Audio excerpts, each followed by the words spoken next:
Hey guys, what's going on? Jay from T&J Performance.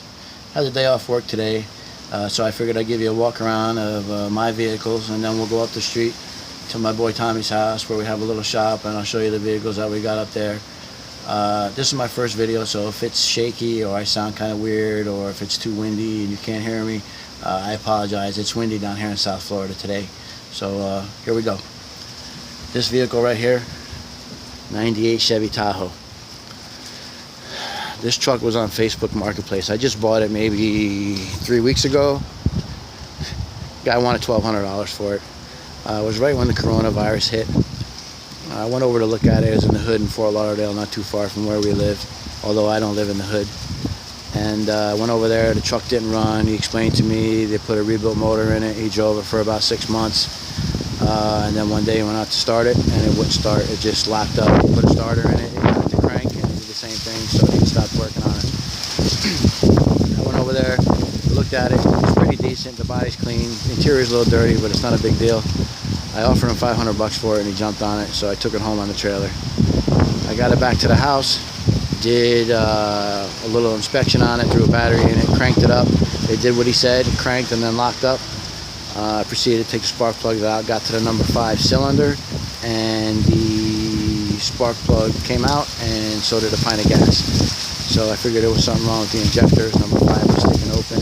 This has got that pop-it valve stuff, you know, the old Spider injector setup from GM. Typical problematic system. So I pulled the upper intake off, and what I saw was the fuel pressure regulator from the actual Spider injector laying on the intake. I don't know how or why it got there. I don't know if somebody was in there and they took it off and thought they put it back on and it fell off. But whatever the case may be, I swapped out the injectors and put a new injector setup in it, and the truck looks beautiful. So now I'm going to do a couple more little things to it, and it's going to be my daily. This truck right here, this black one, it's kind of long, so I'll try to get it in the shot. 98 Chevy Silverado, 1-ton single wheel. 454, 4L80, 4-door. I love this truck. It's the vehicle I've owned the longest in my life. I've had this vehicle for probably 10 or 12 years now. I bought this truck in the hood, Fort Lauderdale also. It was like right before when gas was real expensive, getting to like $4 or $5 a gallon. The guy was a scrapper. He had another truck that was beat to shit, and he had this one. He couldn't use it, he said, because it was too long to back into people's yards and down alleyways and stuff, because the turning radius is kind of shitty on this truck. So he wanted $4,800 for it. I bargained with him. I told him, listen, ain't nobody gonna buy this truck, man. It's a fucking gas eater, blah, blah, blah, blah, blah. I ended up getting it for $2,700, gave him the cash and drove it home. I've had it for 12 years. The only thing I've done to it is rebuild the transmission because I wanted to, and put an MSD distributor in it because I can't stand plastic distributor that GM put in these vehicles. So it runs really good. It's got 130,000 original miles on it, cold AC. I drive it all the time. Actually, it hasn't been driven that much in a while. I've been using the Yukon that you're going to see here in a minute. But this truck starts up and never lets me down, reliable as the day is long. I love it. It's not for sale. It'll never be for sale. Couldn't replace it for what I wanted for it. On that note, we're going to turn around. Here we go. Can't really see it. It's parked in the bushes, and I'm not going to move it right now. It is a 98 GMC Yukon, 2-wheel drive, 5.7, same as the Tahoe. Bought this truck about 6 years ago from my girl. She drove it for about 2 years until I bought her the Escalade that's not here. Anyway, this truck is my daily. I drive it all the time, 160,000 miles. I rebuilt the rear end and the transmission in it, did some front end work to it, and it's been bulletproof since then. It never lets me down. It's got ice cold AC front and rear, which is really good down here where it's 900 fucking degrees in South Florida. But like I said, it is reliable as the day is long. The truck is great. I'll never get rid of it. Actually, the interior is pretty clean. And like I said, the old lady won't let me sell it either. She uses it when the Escalade is down or when she needs to do some pet rescue stuff or something. On that note, her Escalade, I'll show you in another video if I do one. It is a 2004. I bought it at the repo company I worked for. The bank didn't want it. It was a 04. I bought it like 3-4 years ago. It had 100,000 miles on it. Base model 5.3. All I did to it was put a fuel pump in it and rebuild the rear end. I paid $1,600 for the truck when I bought it, and she's still driving it now. It's got 140,000 miles on it. The only thing I've done is change the oil and like do the water pump and thermostat just because of preventive maintenance. But that truck's not here. It's usually parked right there, and you'll see it one day in another video. But now I'm going to turn around and we're going to go into the side of my yard. This is the car that I want to spend a little bit of time on when it gets here, when we get in and frame. Alright guys, this is my 1966 Chevy Bel Air two-door post car. I've had this car for about, I want to say 6-7 years. I bought it up in northern Florida off this kid Josh. He was nice enough to hold it for me. Got a million people calling about it. I was the first one to actually go up there and look at it, so I ended up getting it. The story about this car, it is just a raggedy 350 with a power glide. It does need some repair. As you can see, it needs a new header panel, which is not a big deal. The hood's in decent shape. The car is actually in really decent shape. It's kind of close, so I'll try to get the best picture I can of it. As you can see, it's pretty much rust-free on the body. There is a couple of spots on the car inside the metal dash itself. If you look at it, it's hard to see with the windshield, I know, but it needs some repair, which is not a big deal. I'll just fab it in. It's got a little bit of Bondo here, probably covering some rot, which is not a big deal. I have another piece actually off the roof that I can go into there with.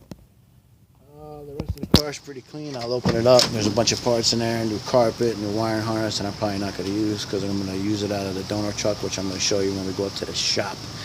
Dash is out of it. I got it in the house already, all reconditioned, ready to go back in. It's just a thing I like to do on the weekends when I'm bored. It doesn't take me that long, and I'm really good at it, so that's what I do. I got extra bumpers for this car, extra taillights for this car, bunch of extra shit. The car is real clean, like I said. The only problem is that filler panel right there. They don't repop it, and it's rotted on this car to the point where the hinge rotted off it. That's why the trunk doesn't close, and we have to remake it up at the shop. And that's not a big deal. We can do it. We've done shit like that before, so no big deal. But as you can see, the quarters are pretty clean. The guy before me actually did install a new trunk pan, but the car's been sitting back here for a while, so it's got some surface rust on it. Some extra parts over there, tail lights, trim, that I'll probably never use. But if you look at it, the trunk gutter is real clean on this car. Until you get to right there. That's the problem. Rotted, hinge rotted off it, trunk gutter rotted, that filler panel is bad. We need to remake it over. If you look at it, you know, it's pretty clean. There's a couple little holes right there that got to be addressed, but for the most part, the car is real clean. Trunk lid is clean, which is hard to get for this car. I'll try to get a shot down the side of it, but it's real close to the fence. This side is real clean. That's not tape. That's just tape from somebody putting a tarp over the window. There's actually no rust around the windows on this car. It's real clean. Plans with this car.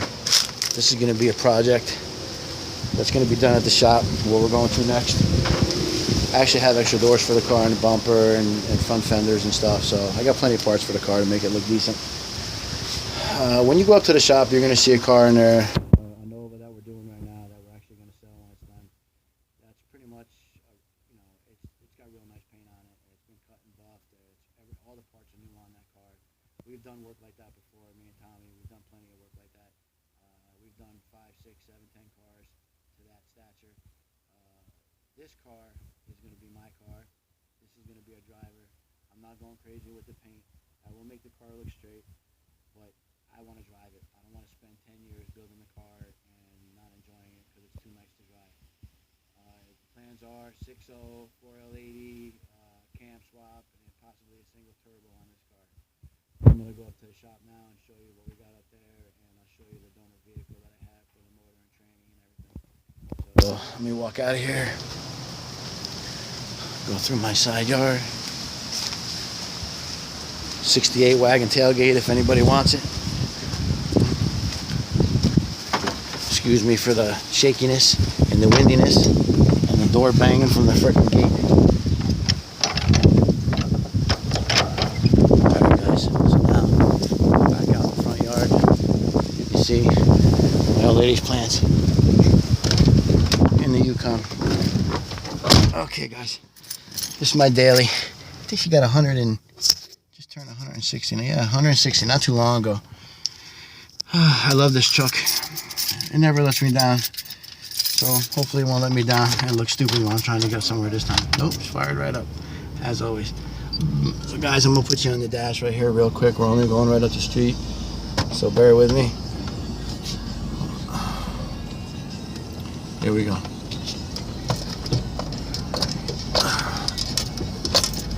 It's the neighbor's house up the street.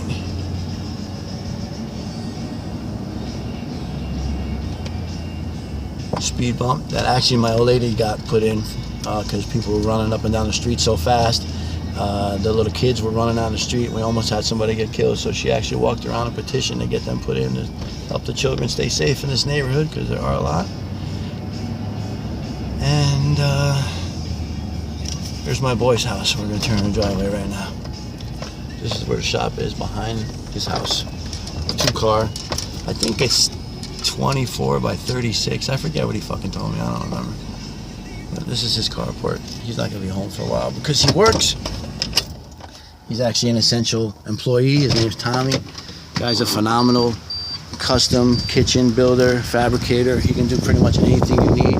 He works down in Las Olas and Fort Lauderdale on all the multi-million-dollar houses, building their kitchens and their freaking patios and their privacy walls and whatever else they want. He just does everything.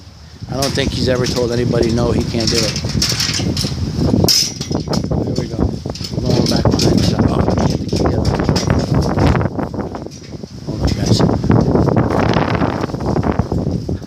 Let me get it. There we go. Okay. Alright, guys. Sorry about that. This is unedited and raw, so if I bump into the mirror like I just did and look like an asshole, you guys can laugh. Gate. Alright, we're good there. Turn around. Where's the doggies? Where's the doggies? There's the doggies. There's the Dexter doggy. Here he comes. He's a good boy. It was a rescue. My boy Tommy took him in, thank God. The people that had him in a little cage. They were trying to make a service dog out of him. So he was like, you see how big he is. And he was crunched up in this little freaking cage. He couldn't even stand up. So my girl, who does pet rescue and fostering and all that crap, ended up getting him and talking to my buddy Tommy into taking him. But he was more than happy because his pit bull just passed away. He was 21 years old. And, you know how that goes. So I'll take you around the shop. He took it because he needed a companion. There's a little black doggy right there. That's Blake. That was his brother's dog.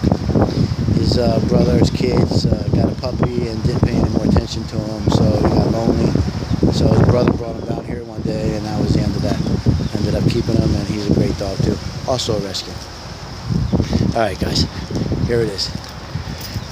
This is my boy's, I think it's a 99 Chevy Tahoe 2-door 4-wheel drive Sport.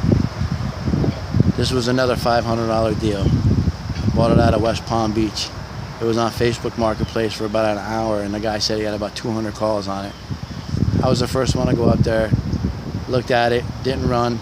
It looked like it sat in a lake for about, I don't know, 2-3 years. Actually in somebody's backyard in the marsh or something. I mean, it was full of mildew and mold and everything. Bought it for $500, didn't run, brought it back here. The guy literally replaced everything.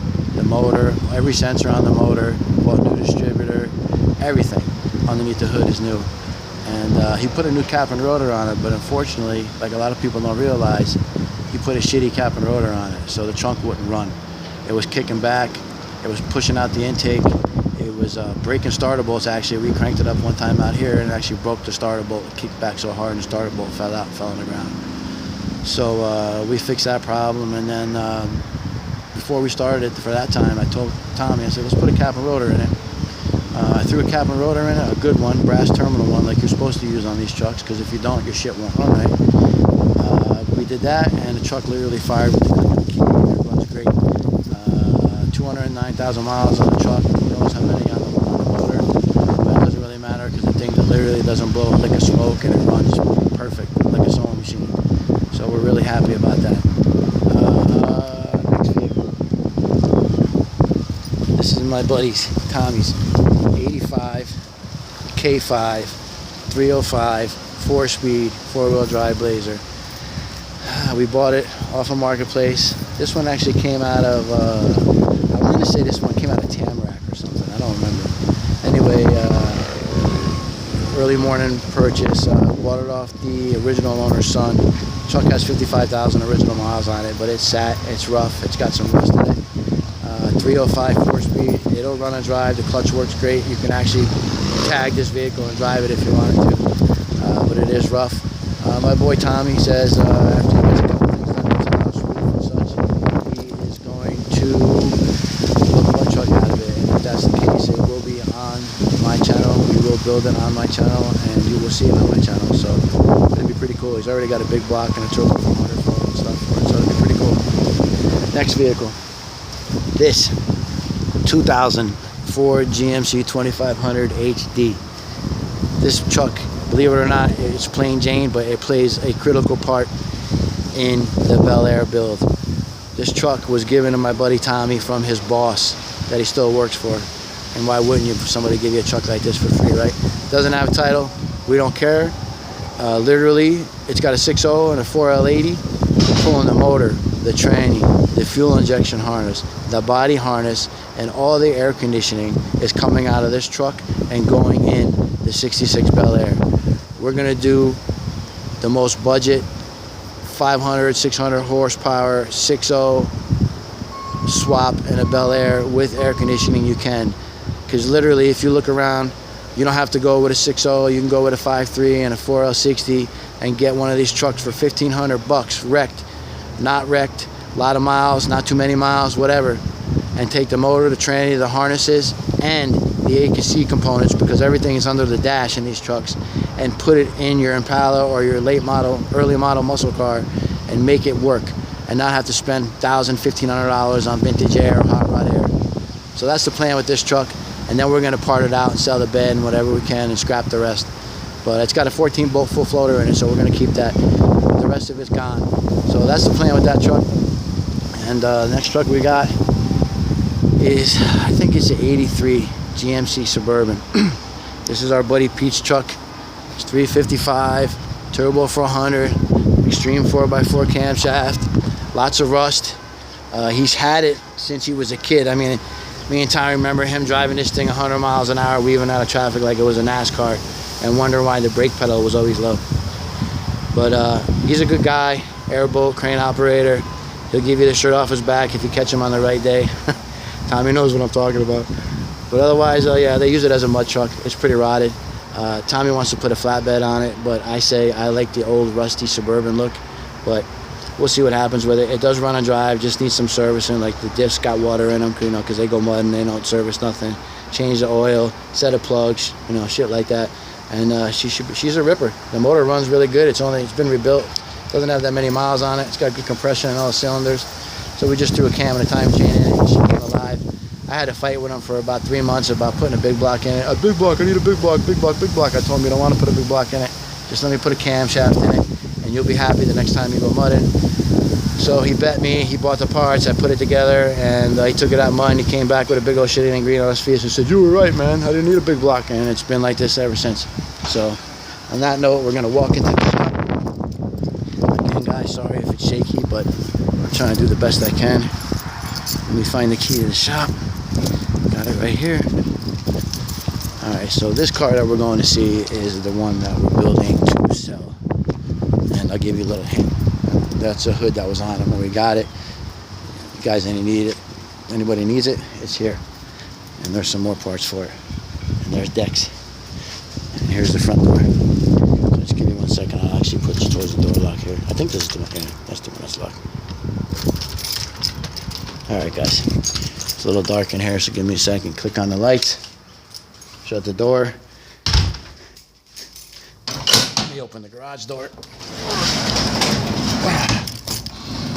Not too easy to do with one hand. Alright, guys. Mini bike Tommy built with spare go-kart pipes and a 6-horse Predator motor. Built it from scratch. It's pretty badass. What else? Small block that we built for a 63 Chevy truck that we were working on. It's actually all done pretty much. It's actually at the paint shop getting painted, but the painter's out of the country due to this COVID-19 crap. He can't come back in right now, so that project's on hold, and the motor sits here.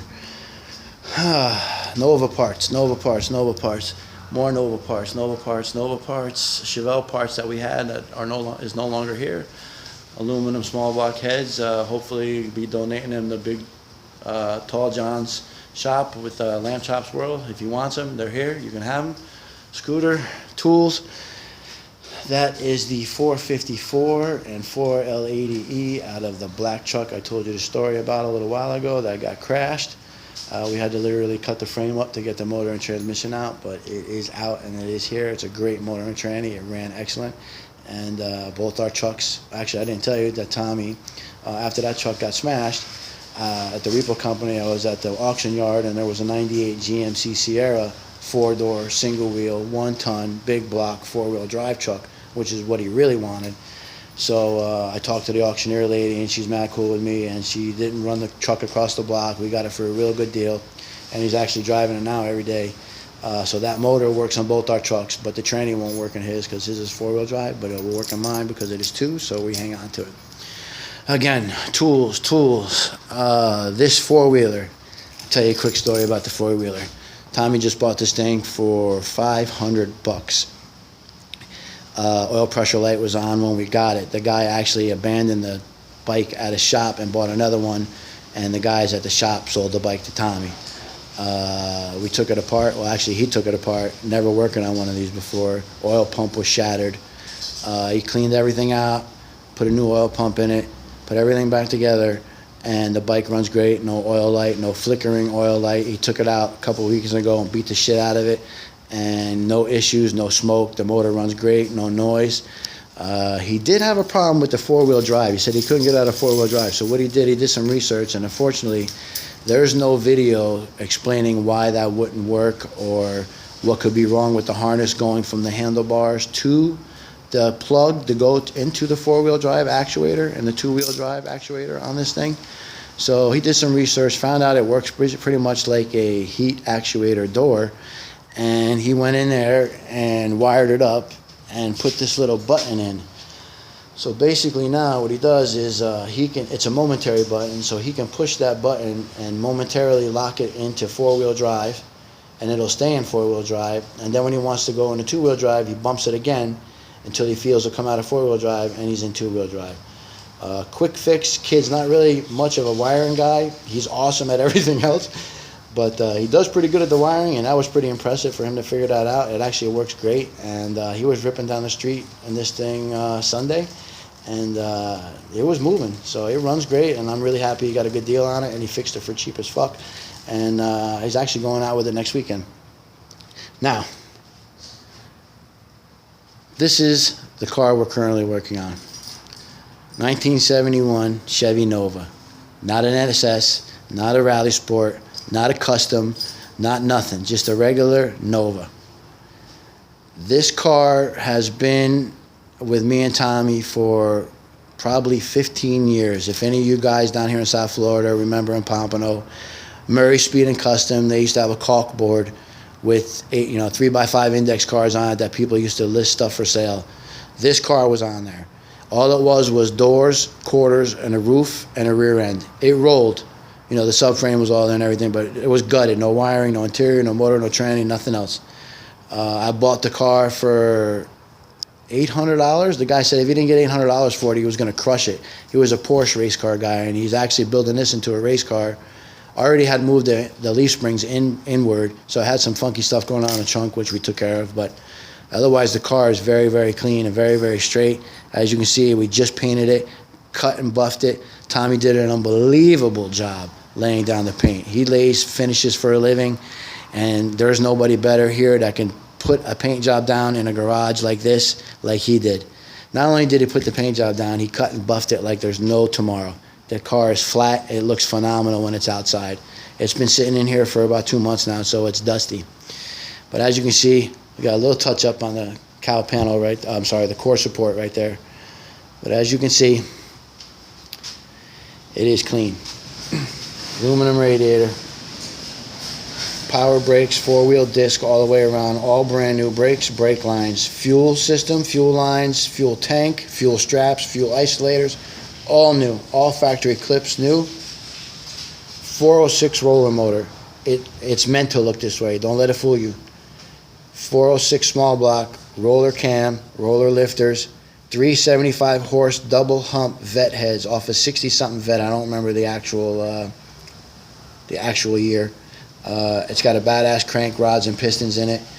It runs really good. It sounds really good. Brand new ceramic coat headers on new exhaust, roll cage. The whole front end is rebuilt. All new bushings. Everything. Let me see if I can get a wider shot on it. As you can see, and like I said, the car's been here 2 months with dust on it. It is straight. Very straight.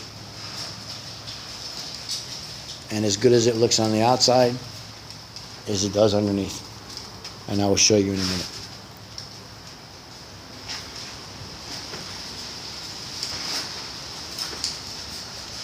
Alright guys,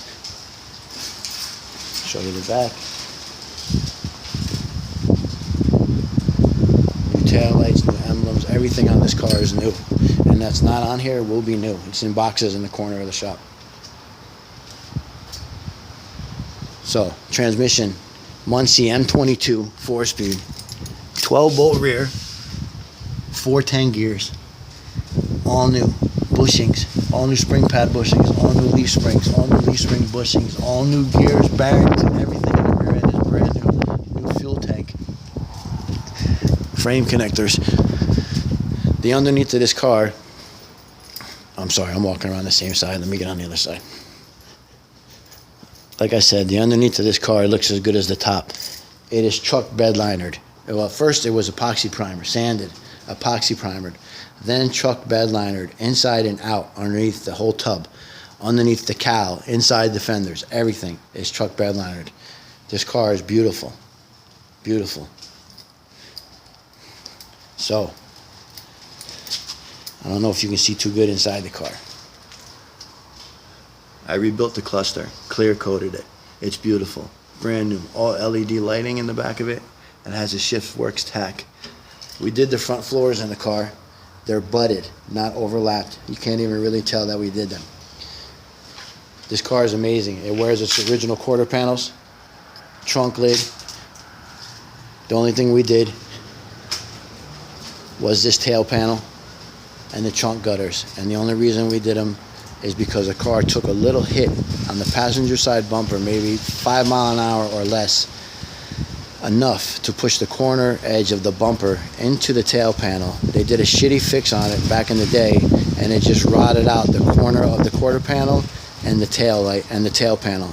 So we just opted to replace the whole tail panel, the 2 trunk braces on the inside of the tail panel where the tail lights are, and the only part we replaced on the quarter panel was literally a line that was about, I don't even think it was that big. I think it was like right to there and here. And that's it. The rest of the car wears all its original metal. And as you can see, it is clean. So guys, on that note, that's going to be the end of the video. I don't have anything else to tell you. These are all the cards except for, like I said, Tommy's white truck and my girl's Escalade. But that's not a big deal. You'll see them in later videos. This is the shop. A couple trannies if anybody needs some. Turbo 350s, Turbo 400. I think there's a 200 R4 there. I just want to get rid of them. If anybody wants them free, come and get them. Except for the 400. I think we're going to keep that. There's another 6.0 and 4L80E out of another 2500 HD. It's got 130,000 miles on it. Came out of a wrecked lunch truck. Runs great. The tranny bell housing's cracked and the oil pan is cracked from the accident. But I heard the motor run before it was pulled. It got pulled actually when it cracked actually when they were pulling the motor and tranny out. It ran great, so I got it for a good price and don't know what I'm going to quite do with it yet. I might sell it, I might keep it, I'm not sure. But on that note, guys, that's it. That's the end of the video. Got no more projects. I'll let you look at Tommy's truck one more time before I close. And until next time, if you guys got any comments, let me know. I'll do the best I can. Like I said, it's the first video. on a Galaxy tablet is what I'm filming it on. So if it's shaky or windy or you can't hear me that good, again guys, I apologize. I'm more than happy to listen to criticism. Just don't be dicks. And guys, have a great day, stay safe, and hopefully we all get through this crap in the next few months here, near future, whatever. Take it easy.